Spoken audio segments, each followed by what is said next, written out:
In December 1917, Halifax, one of the most strategically vital ports down in the harbor, and in an instant, everything exploded, right? The window came in on my father.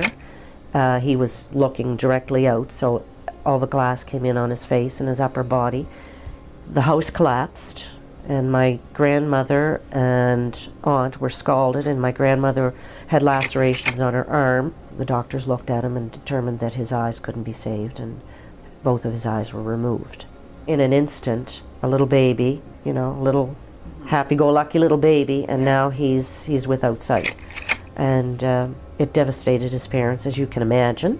Well, I say my mother saved me. That's all I can say.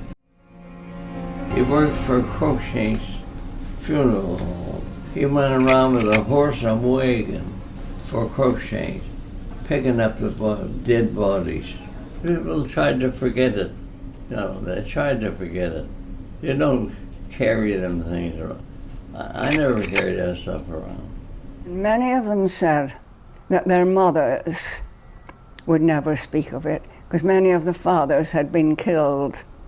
You know, they were working in Richmond, and along the shoreline, along the harbour in Richmond, were the various works, the sugar refinery, the foundry, etc. And they were all very badly damaged. And so many of them had very vivid personal stories. And I don't think the mothers could ever have spoken like that. For a mother who lost perhaps husband and 2 children, terrible. My brothers and I, you know, knew our father was blinded in the Halifax explosion, but it wasn't a topic for discussion on a regular basis, and my grandmother wouldn't talk about it. People didn't want to dwell on those things. In 1918, on the 1-year anniversary, there was a service, and then there wasn't anything else until 1967.